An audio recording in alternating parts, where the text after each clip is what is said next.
Assalamualaikum warahmatullahi wabarakatuh. Saudaraku, semua yang dirahmati Allah, saat ini dunia Islam diguncang oleh sebuah proyek ambisius yang tengah dibangun di jantung tanah Arab, negeri yang menjadi kiblat umat muslim di seluruh dunia. Proyek ini bukanlah proyek dakwah, bukan pula pusat ilmu atau peradaban Islam, melainkan sebuah kota hiburan raksasa bernama Qiddiya City yang sedang dibangun di dekat Riyadh, Arab Saudi. Proyek ini digadang-gadang akan menjadi pusat hiburan terbesar di dunia.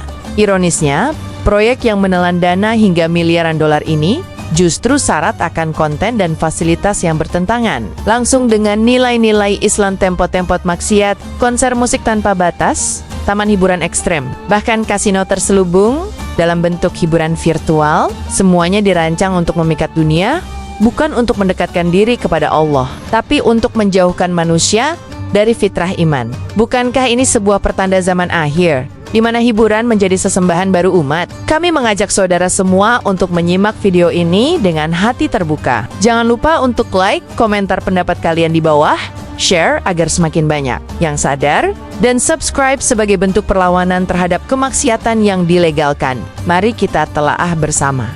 Apa tujuan sebenarnya di balik proyek ini? Apakah ini sekadar modernisasi? Atau ada agenda besar yang ingin melemahkan akidah umat Islam dari dalam? Dan yang lebih menyedihkan lagi, proyek ini justru dipelopori oleh negeri yang menyandang gelar Khadimul Haramain, pelayan dua tanah suci.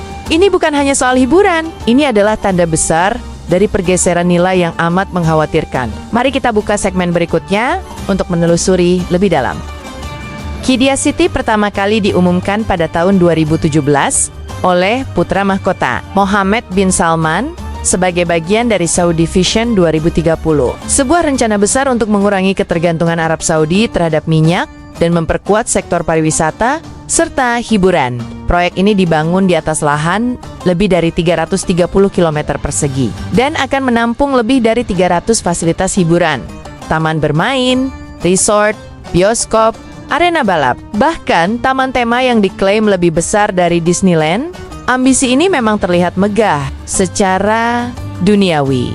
Tapi pertanyaannya, di mana tempat untuk masjid, majelis ilmu, atau pendidikan keislaman? Tidak ada satupun yang disebutkan sebagai prioritas. Yang dijual di sini adalah tawa, musik, atraksi, dan pesta pora. Qiddiya menjadi bukti bahwa modernisasi yang dibungkus dalam balutan hiburan halal tetap bisa menjadi pintu masuk kemaksiatan besar-besaran dan yang menyakitkan. Proyek ini bukan hanya ditujukan untuk warga lokal, tapi juga menarik wisatawan mancanegara dari berbagai budaya dan agama yang akan membawa serta gaya hidup mereka yang liberal dan bebas. Bukankah Rasulullah telah bersabda bahwa akan datang suatu masa di mana umat Islam akan mengikuti jejak langkah orang-orang kafir sejengkal demi sejengkal? Jika proyek ini terus berlanjut tanpa kritik dan kesadaran dari umat Islam sendiri, maka Qiddiya bukan hanya akan menjadi tempat hiburan, ia akan menjadi simbol kehancuran nilai Islam di jantung dunia muslim sendiri. Menurut laporan resmi, anggaran awal yang dikucurkan untuk pembangunan Qiddiya City mencapai miliaran dolar, dengan sebagian besar dananya berasal dari dana kekayaan negara. Bahkan, proyek ini masuk dalam daftar mega proyek negara yang difasilitasi langsung oleh Public Investment Fund PIF Arab Saudi. Dana umat, hasil minyak dan kekayaan tanah Arab, digunakan bukan untuk memperkuat keimanan, tapi untuk membangun tempat-tempat hiburan yang melalaikan. Sungguh miris di saat banyak saudara muslim di Palestina, Suriah, Yaman, dan bahkan sebagian wilayah Afrika masih terpuruk dalam kelaparan, pengungsian, dan kehancuran. Arab Saudi justru memilih berinvestasi besar dalam dunia hiburan, seolah penderitaan umat bukan lagi prioritas. Selama ekonomi negara meningkat dan citra di mata Barat membaik, anggaran sebesar itu seharusnya bisa digunakan untuk mendanai dakwah Islam global, para penuntut ilmu, dan distribusi Al-Quran ke seluruh pelosok dunia. Tapi yang terjadi justru sebaliknya. Kekayaan negeri muslim digunakan untuk memperkuat budaya liberal dan mengimpor gaya hidup Barat ke jantung Islam. Jika Rasulullah hidup di zaman ini, apa yang akan beliau katakan? Melihat kaum Quraisy baru yang lebih memilih dunia daripada akhirat dan kesenangan sesaat daripada kemuliaan Islam di balik kemegahan proyek Qiddiya, terdapat narasi besar yang sering diabaikan, penggeseran nilai dan identitas umat Islam Pemerintah menyatakan bahwa proyek ini adalah bagian dari modernisasi. Tetapi modernisasi yang mengorbankan prinsip agama bukanlah kemajuan, melainkan kemunduran terselubung. Hiburan tidak lagi menjadi pelengkap hidup, tetapi justru menjadi pusat dari kehidupan sosial dan budaya. Tujuan Qiddiya bukan hanya menciptakan lapangan kerja atau meningkatkan pariwisata, tapi juga menciptakan generasi baru yang tidak lagi melihat nilai-nilai Islam sebagai landasan hidup. Ketika anak-anak tumbuh besar dengan idola musisi, atlet, dan influencer dari Qiddiya, lalu siapa yang akan mengisi masjid dan majelis ilmu di masa depan? Inilah bahaya yang mengintai secara perlahan. Namun pasti, kita tidak anti hiburan. Islam pun mengenal hiburan yang mubah dan menyehatkan jiwa. Tapi hiburan yang tak lagi mengenal batas, yang menyatu dengan maksiat, aura terbuka, musik tanpa filter, dan gaya hidup liberal ini bukan bagian dari syariat. Ini adalah jebakan zaman yang mengikis iman secara perlahan. Jika kita membiarkan hal ini berlalu begitu saja tanpa ada seruan, nasihat, dan peringatan, maka kita telah berkhianat pada generasi yang akan datang. Bukankah Allah akan meminta pertanggungjawaban dari tiap pemimpin, ulama, bahkan rakyat atas kemunkaran yang dibiarkan? Tanah Arab adalah tempat turunnya wahyu, tempat Rasulullah berdakwah, berperang demi Islam, dan menanamkan nilai-nilai tauhid hingga menyebar ke seluruh dunia. Di tanah inilah para sahabat berjuang mempertahankan agama. Di atas pasir yang sama, tempat Qiddiya dibangun hari ini. Bayangkan ketika jejak-jejak para syuhada dan pejuang Islam tergantikan oleh jejak ban roda wahana ekstrem, dentuman musik, konser, dan hiruk-pikuk festival liberal. Qiddiya dibangun hanya sekitar 40 km dari Makkah, seolah kemaksiatan disandingkan dengan tempat suci. Tidakkah itu menjadi pengingat akan fitnah akhir zaman? Dahulu, Jazirah Arab dijaga dari kemusyrikan dan kemaksiatan. Hari ini, kemaksiatan diundang dan disambut dengan anggaran negara, di mana semangat Umar bin Khattab yang menjaga kehormatan Madinah dari segala bentuk fitnah dunia, ulama yang dulu lantang menentang maksiat, kini seolah dibungkam. Jika kita tidak mengingatkan, maka kelak generasi setelah kita tidak lagi mengenal bedanya antara tempat yang dimuliakan dan tempat yang dilalaikan. Mereka akan tumbuh dalam kabut syubhat yang semakin tebal. Dan saat itulah umat benar-benar kehilangan jati diri. Salah satu strategi paling halus dalam merusak umat adalah lewat budaya. Qiddiya bukan sekadar proyek fisik, tapi juga proyek kultural mengganti norma dan nilai Islam dengan standar modernisme barat. Musik, pakaian, pergaulan, bahkan makanan diubah untuk menyesuaikan pasar global. Bukan syariat Islam ketika sesuatu yang dulu dianggap maksiat kini dikemas sebagai gaya hidup modern, maka umat akan perlahan-lahan menerima hal tersebut sebagai bagian dari kemajuan. Inilah yang disebut normalisasi, dan Qiddiya sedang menjadi alat besar untuk tujuan itu. Kita disuruh percaya bahwa semua ini demi ekonomi, padahal di baliknya ada serangan terhadap akidah.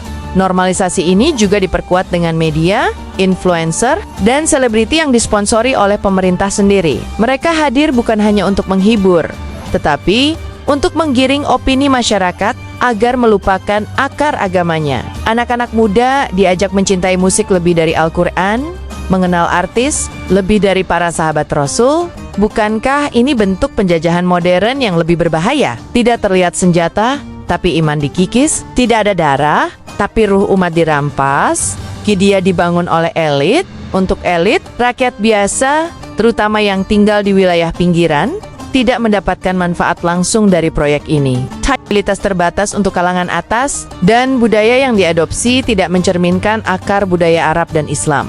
Maka, siapa sebenarnya yang diuntungkan saat rakyat kesulitan dengan kenaikan harga, pajak, dan pengangguran? Mereka malah disuguhi konser Justin Bieber dan taman hiburan mewah. Di mana keadilan sosial? Apakah ini bentuk pelayanan terhadap rakyat atau bentuk penjajahan gaya baru oleh elit terhadap rakyat sendiri? Yang lebih menyedihkan, suara-suara yang mencoba mengkritik proyek ini seringkali diberangus. Aktivis dakwah dibungkam, ulama diintimidasi, dan masyarakat diajak untuk diam atas nama nasionalisme dan loyalitas negara. Padahal Islam mengajarkan bahwa amar ma'ruf nahi mungkar adalah kewajiban setiap muslim. Jika negara tidak lagi berpihak pada nilai-nilai Islam, Lalu siapa yang akan menjaga moralitas umat ini? Apakah kita akan membiarkan generasi mendatang tumbuh dalam bayang-bayang kebingungan identitas? Qiddiya menghabiskan anggaran lebih dari 200 miliar rial Saudi atau setara dengan 800 triliun rupiah lebih. Ini menjadikannya salah satu proyek hiburan terbesar di dunia. Dana sebesar ini bisa membangun ribuan masjid, sekolah Islam, atau menggratiskan pendidikan dan kesehatan untuk rakyat Saudi, bahkan umat Islam sedunia. Tapi sayangnya, dana itu justru digunakan untuk membangun taman hiburan dan panggung maksiat. Di balik proyek ini, ada investor besar dari luar negeri. Banyak dari mereka adalah perusahaan barat yang jelas tidak peduli pada nilai-nilai Islam. Mereka hanya melihat potensi keuntungan dari entertainment industry dan menjadikan tanah Arab sebagai pasar baru mereka. Artinya, bukan hanya uang rakyat yang dikuras. Umat Islam yang melihat ini seharusnya sadar. Ini bukan hanya soal proyek infrastruktur, tapi soal masa depan Islam. Ketika para pemimpin menghamburkan uang untuk proyek duniawi, sementara masjid-masjid sepi dan kaum miskin tak terurus. Kita sedang menuju titik balik kehancuran moral umat. Bukan karena musuh luar, tapi karena kesalahan dari dalam. Kita tidak menolak pembangunan, tapi pembangunan yang mengorbankan iman dan akhlak umat hanya akan menjadi sebab turunnya murka Allah. Dan jika umat diam saja, maka azab itu akan menimpa seluruhnya, bukan hanya para pelaku maksiat. Jika kita lihat lebih dalam, siapa sebenarnya yang menikmati Qiddiya? Tentu bukan rakyat biasa. Biaya masuknya mahal, aktivitasnya pun tidak cocok dengan nilai-nilai keluarga muslim. Yang menikmati adalah kaum elit, wisatawan asing, dan kelompok liberal yang memang menginginkan kebebasan tanpa batas. Maka proyek ini sebenarnya adalah hiburan untuk mereka, kehancuran untuk kita. Sementara itu, ulama dan aktivis yang bersuara dibungkam. Tidak sedikit di antara mereka yang ditangkap karena menyuarakan kebenaran. Kritik terhadap proyek ini dianggap sebagai tindakan subversif. Padahal, dalam Islam, amar ma'ruf nahi mungkar adalah kewajiban yang tak boleh dilarang. Rakyat yang mempertanyakan kemana arah negara pun menjadi takut. Suasana ketakutan ini mirip dengan rezim otoriter di negara lain. Apakah ini bentuk kemajuan yang ingin dicapai? Sebuah proyek mewah yang dibangun di atas ketakutan, penindasan, dan penyimpangan dari ajaran. Jika suara umat terus dibungkam dan umat terus diam, maka tunggulah saatnya kehancuran peradaban itu datang. Dan sejarah telah membuktikan, ketika umat berpaling dari Al-Quran dan Sunnah, maka Allah akan ganti mereka dengan kaum yang lebih baik. Qiddiya juga dibangun untuk menyibukkan umat dari ibadah. Ketika orang-orang larut dalam konser, balapan, bioskop, dan festival, maka masjid akan kosong, Al-Quran akan berdebu, dan ilmu agama akan terlupakan. Inilah misi utama hiburan berlebihan, menjauhkan manusia dari Tuhannya. Nabi telah memperingatkan tentang zaman fitnah, di mana hiburan akan menjadi bagian dari kehidupan sehari-hari, dan manusia akan lebih mencintai dunia daripada akhirat. Kita sedang menyaksikan itu hari ini. Qiddiya bukan sekadar proyek, tapi simbol dari datangnya zaman fitnah itu. Apakah kita akan membiarkan keluarga kita, anak-anak kita, ikut tenggelam dalam arus ini? Apakah kita akan menjadi orang tua yang bangga anaknya ikut konser, tapi tidak tahu surat Al-Fatihah? Ingat, setiap detik yang menjauh dari Allah adalah detik yang membawa kita lebih dekat pada kehancuran ruhani. Jika umat tidak kembali kepada masjid, kepada ilmu, kepada Al-Quran, maka sebesar apapun proyek dunia ini, semuanya akan runtuh dengan kehinaan di dunia dan akhirat. Dalam Islam, kemaksiatan yang dilakukan terang-terangan di tempat umum adalah dosa besar. Dan jika pemimpin melakukannya dan umat mendiamkannya, maka dosanya menimpa seluruh masyarakat. Qiddiya bukan hanya maksiat pribadi, tapi maksiat yang dilegalkan oleh negara. Maka ini lebih berat di mata Allah. Dalam sejarah Islam, bangsa-bangsa yang durhaka dihancurkan bukan karena mereka tidak berilmu, tapi karena mereka membanggakan dosa. Kaum Lut dihancurkan karena menyebarkan zina, kaum Samud karena sombong. Maka bagaimana dengan umat yang membanggakan hiburan maksiat atas nama nasionalisme? Nabi Muhammad pernah bersabda, siapa yang melihat kemungkaran, maka ubahlah dengan tangan. Jika tidak bisa, maka dengan lisan. Jika tidak bisa juga, maka dengan hati. Dan itu adalah salam alimonia iman. Maka hari ini, di manakah posisi kita? Jika kita hanya menonton, hanya mendengar, tanpa ada rasa takut dan sedih di hati, maka iman kita telah benar-benar lemah. Mari introspeksi sebelum semuanya terlambat. Ini adalah saat di mana ulama harus bangkit, bukan diam. Maka dakwah harus lebih lantang. Umat menunggu suara-suara yang membimbing, bukan yang membenarkan proyek-proyek duniawi atas nama maslahat. Para dai harus bersatu menyuarakan bahaya proyek ini. Jangan takut kepada manusia, karena Allah lah yang akan menolong hambanya yang ikhlas. Jika kita diam hari ini, maka kelak generasi akan mempertanyakan di mana ulama saat umat sedang dibawa menuju kehancuran. Kita perlu membangun jaringan dakwah yang menyadarkan masyarakat tentang bahaya kidia dan proyek sejenisnya. Gunakan media, majelis taklim, dan platform dakwah untuk menyebarkan kesadaran.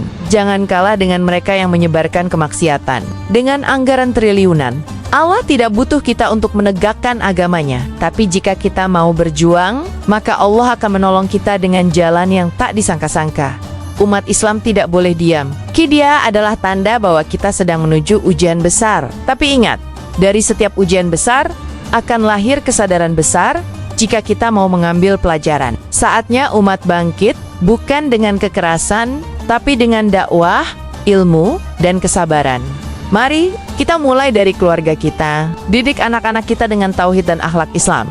Jauhkan mereka dari budaya kidia yang menormalisasi maksiat. Ajak mereka mencintai masjid, ulama, dan Al-Quran. Inilah benteng terakhir kita. Kita tidak bisa menghentikan proyek itu dengan tangan kita, tapi kita bisa menjaga hati dan lingkungan kita dari terpengaruh olehnya. Dan ketika umat bersatu dalam menjaga nilai-nilai Islam, maka proyek sebesar apapun tidak akan mampu menggoyahkan akidah kita. Umat ini besar, dan jika bangkit, tidak ada yang bisa menghentikannya. Tapi jika terus diam, maka kita akan menjadi bangsa yang hanya bisa menyesali masa lalu, saudaraku. Mari kita akhiri video ini dengan sebuah perenungan. Kidia bukan hanya proyek hiburan, tapi simbol dari fitnah akhir zaman yang sedang merayap di depan mata kita. Kita harus sadar, kita harus peka, dan yang paling penting kita harus kembali kepada Allah. Like, share, dan subscribe jika video ini membuat hatimu tergerak. Mari kita suarakan kebenaran bersama. Jangan biarkan suara kebenaran kalah oleh gemuruh musik konser dan hiruk-pikuk dunia. Allah bersama orang-orang yang jujur dan sabar. Semoga Allah lindungi keluarga kita dari fitnah akhir zaman. Semoga Allah jaga anak-anak kita dari kemaksiatan yang dilegalkan. Dan semoga Allah kembalikan para pemimpin kita ke jalan yang lurus, yang sesuai dengan tuntunan Rasulullah. Amin ya Rabbil Alamin. Wassalamualaikum warahmatullahi wabarakatuh.